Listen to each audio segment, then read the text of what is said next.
Uchakataji wa ngozi, kwanza tunaanza na ngozi ambao ni mbichi. Ngozi ile mbichi inatakiwa isikae zaidi ya masaa 6. Isikae zaidi ya masaa 6 ikiwa haijachakatwa. Yaani ukimvua tu mnyama isikae zaidi ya masaa 6. Kama utahitaji ikae zaidi bila kuchakatwa kwa kutumia kemikali hizi, basi wewe unachukua chumvi, ngozi yako unaiwamba vizuri, unaweka chumvi sehemu ile yenye nyama ile sehemu kama inaonekana kama mbichi, unaweka chumvi, na ngozi yako inabaki kuwa salama, kwa sababu kinachoharibu ngozi ni vile wale bakteria. Kwa ikipita tu masaa 6, ngozi inakuwa imeharibiwa tayari na bakteria. Kwa hiyo unatakiwa utunze kwa namna hiyo. Au unaweza kuchukua ngozi moja kwa moja kutoka machinjioni, ukaileta kwenye kiwanda, ukaanza kutumia kemikali mbalimbali. Hapa kuna kemikali ambazo ni rafiki kwa mazingira. Kwa mfano hizi tunasema ni organic kwa lugha ya kitaalamu. Kwa haziharibu mazingira. Kwa tunatengeneza kwa namna ya asili kabisa. Kwa mfano kama hii chokaa ni ile ya kuchimba tu ya kawaida, hii chokaa kama chokaa nyingine. Kuna material mengine inaonekana kama mayai hivi, ni ammonium sulfide, ambao pia ngozi kija tu naisafisha, unatoa uchafu ule, afu unaweka hizi kemikali hizi. Ukiweka kemikali unasubiri masaa 4 5 au siku moja au siku 2, inategemeana na kiwango ulichoweka. Basi baada hapo unaondoa manyoya kwa kutumia kuangua yale manyoya yale. Baada ya kuangua manyoya imekaa vizuri, basi kuna kemikali mbalimbali zinaendelea kuwekwa, na kuna magamba ya miti na ni asili yake ni huko Iringa. Kwa magamba ya miti yana kemikali ambayo yanasaidia kuprocess ngozi. Baada ya kuweka haya majani magamba haya ambayo ni kama poda, sasa hii ni poda, unaizungusha kwenye mashine maalum, au unaweza kuchanganya unachanganya kwa kutumia mwiko. Baadaye hiyo ngozi inakuja kuwa kama hii. Yaani hapo ngozi inakuwa imekamilika kabisa. Kinachobaki hapa ni kuikausha sasa kwenye kivuli. Unaiwamba kwenye kivuli, inakauka. Baada ya hapo kuna kemikali nyingine ambayo inatumika kwa ajili ya kusindika ngozi. Hii hapa haya ni mafuta ambayo yanatokana na sabuni. Unachanganya mafuta ile ya kula ya kawaida na sabuni ya kawaida ile ya kuogea, ile vipande vile vipande. Unakatakata, unakoroga, unachemsha, unaweka na maji, unachemsha vizuri dakika 10. Baada hapo unaitumia ile ikiwa ikiganda kama hivi, basi unapaka sehemu ya hii ambayo ni ya nyama, ambayo ni sehemu ambayo ni wet. Sehemu ya nyama hii. Sehemu ya ndani. Kwa hiyo unapaka ile, baada ya kupaka unaikunja kwenye karatasi kama hii hapa. Unaweka afu unaikunja, inakaa siku moja. Baada hapo lengo lake la kuweka hii ni kwa ajili ya kulainisha ngozi.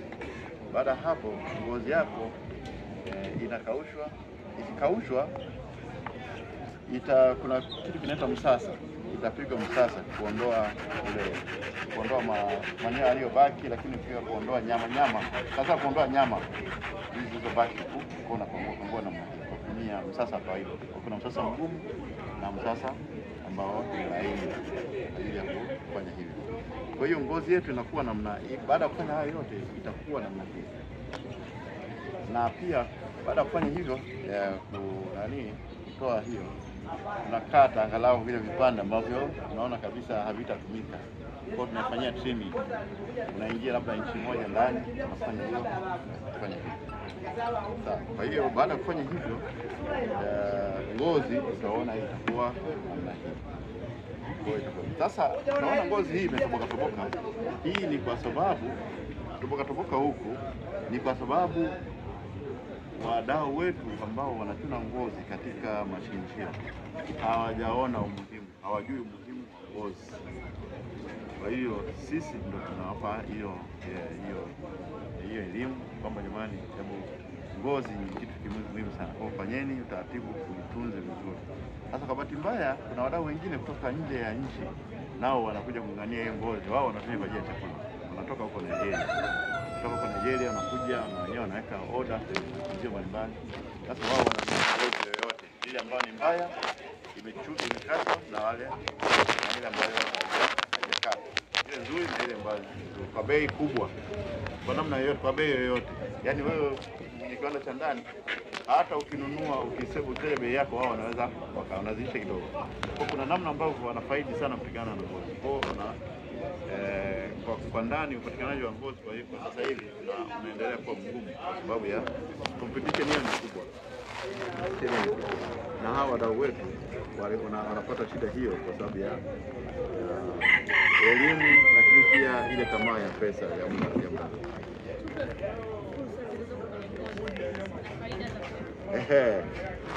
Ngozi kwa mfano kama sasa hivi baada ya kumaliza kuprocess ngozi au kuitakata mpaka kufikia aina hii hapa haiwezi kuoza tena. Ni ngozi ambayo iko kutoka hapo kwenye ngozi inaweza kutumika kwa ajili ya kutengeneza nguo, kwa mfano kama makoti, kwa mfano kama mama wa Kimasai wanatengeneza nguo zile za Kimasai za kitamaduni.